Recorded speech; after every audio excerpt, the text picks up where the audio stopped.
Hello guys, TavHD here and welcome back to another video, and today I will be doing an unboxing and setup of the OneOdio, or whatever you want to call that, A30 wireless headphones. As it says, wireless with active noise cancellation, and we have 26 decibels of noise cancelling depth. There's a picture of it on the front. And there you can get an extended 24-month warranty if you register these. Now, first off, I just want to say this box has come bulging, so the headphones don't really fit inside. The box has got dirt and scratches all over it, and it looks like it's kind of been kicked around the warehouse a bit, but I'm actually not too concerned about that because I got these for £5 on Amazon. They retail for about 50, but there appears to have been an error on Amazon and loads of people were trying to buy these at their discounted price of £5. Luckily, I did get them for £5, so even if these are terrible, I won't be too bothered, but I am expecting quite good things from these considering they should be £50 and they do have very good reviews. On this side we've got a picture of the side profile and it says the power of music. On the back we have the specifications, so the product name A30, Bluetooth 5, more things there. It tells you the amount of time you can use them for as well as how long it takes them to charge.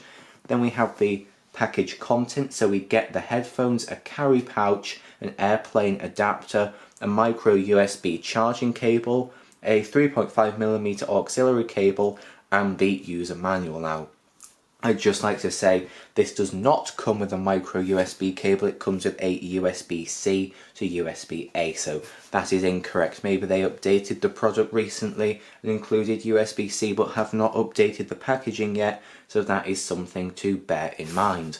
On the other side we've got a few more of the features, so active noise cancellation, Bluetooth 5.0, foldable airplane adapter, wired wireless, hi-fi sound quality. So we can use these with Bluetooth wirelessly, or we can use the included auxiliary cable, or if it's not long enough you can use your own. It should work with any standard 3.5mm cable. On the bottom, nothing to write home about on the top either. So let's open this kind of damaged box. Yes, it came like this, but again, not too concerned. And the first thing I can see is this little bag. So let's take a look at what is in here. So here is our charging cable. This is, as I said, USB-A to USB-C, not micro. This is a much better connector, of course, not as common right now, but in the future this probably will become the standard, so it's nice to see that this is the cable type that they use. Here is our 3.5mm auxiliary cable. For both of these cables I'll put the length on screen now. This feels like a fairly nice cable. It's better than the one that I have, which is falling apart, so this will come in very nicely.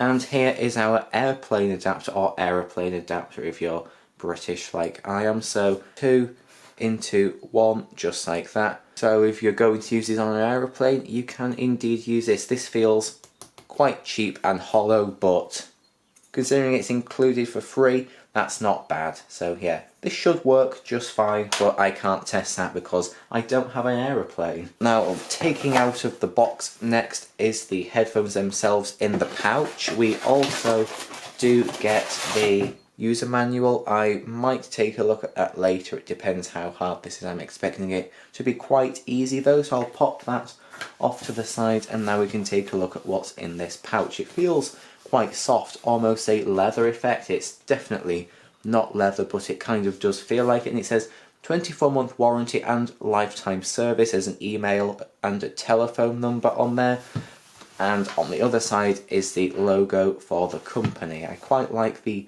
red strings, it goes quite nicely with the black, but let's take out the headphones and here they are. If I just open them up, there we go. Okay, so looking at these straight off, they're actually quite big, but I don't expect that to be a problem. We've got nice big ear cushions, nice and soft, nice foam on there. It springs right back up. Got that on both, of course, right and left in there. We've also got some padding at the top. That's nice to see because my JVC headphones, I think they're the deep bass ones, they're just cheap hard plastic at the top, so yeah, this should be nice. And of course we've got the ability to make them longer if you want. We can of course do that on both sides. Now on the bottom of the right ear cup, that is where we can charge it. There is our USB-C input, and this switch is where we can turn on the active noise cancellation. Now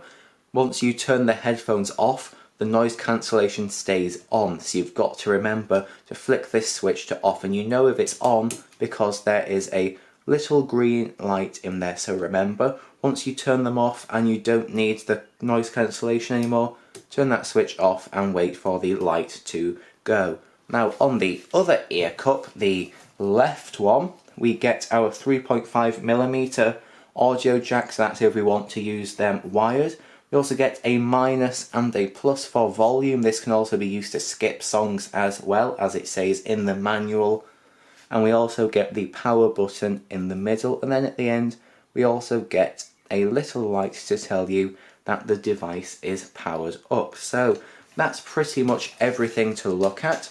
I'm now going to show you how to set it up both wired and wirelessly. First I'll do Bluetooth because I think that is the connection method that most people will use with this. Okay, so here is my phone, the Samsung Galaxy S20 Plus. I've got Bluetooth open there. Now I'm going to turn on the headphones by holding down the power button so it goes into pairing mode. I can hear it. Now it is in pairing mode, I just heard it. Let's take a look, refresh that, and it has indeed found them, the A30. Pair, okay.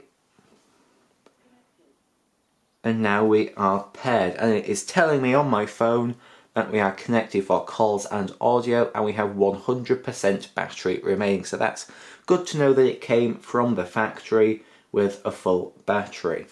So now what I can do is put the headphones on and let's see how they fit. Okay, so I've just put one, and apologies if you can hear something. Someone's car alarm is going off. I can't really fix that, but I've just put these on for a little minute. I must say they are a little bit heavy, but that's really not a problem if you're going to be staying in one place using these. If you're walking around, maybe that could become a bit of a problem, but these soft ear cups are definitely helpful because they are quite big headphones, so these fit nicely around my ears, and the top padded bit as well is very nice on the top of my head. I also turned on the noise cancellation. As you can see, I've turned it back on now. The green light is on, and it does indeed cancel out some noise. You can hear that it is just playing white noise at you, but it does reduce the sound around me. So that car alarm outside, I'll put these on and I'll tell you if I can hear that. Okay, so I can still hear the alarm a bit, but it is reduced quite a bit compared to with it off. So I think all I need to do now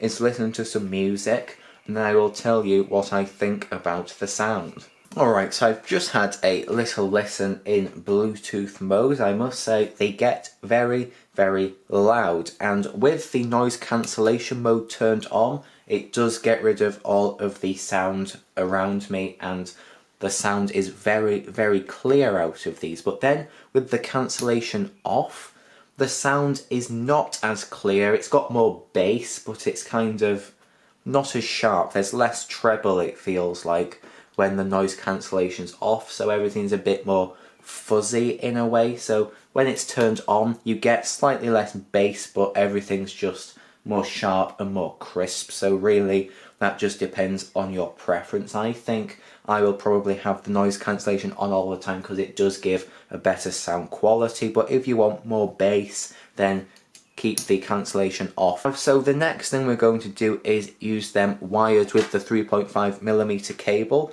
Now I don't have a phone with a headphone jack on it, and the other phone that I use, an iPhone 8 Plus, also does not have a headphone jack, and I lost the adapter. So for the next setup method with this cable, I'm going to have to plug them into my computer. Okay, so here we are. I've plugged one end of the cable into my computer. the other end into the headphones, and they are automatically giving the sound out. You don't have to turn them on here. As soon as the cable's plugged in, the sound automatically comes out. So I'm now going to play some music and just have a quick listen. Alright, now they sound very, very good indeed. There is no audio penalty for using Bluetooth or for using wired. This cable sounds perfectly fine, no static.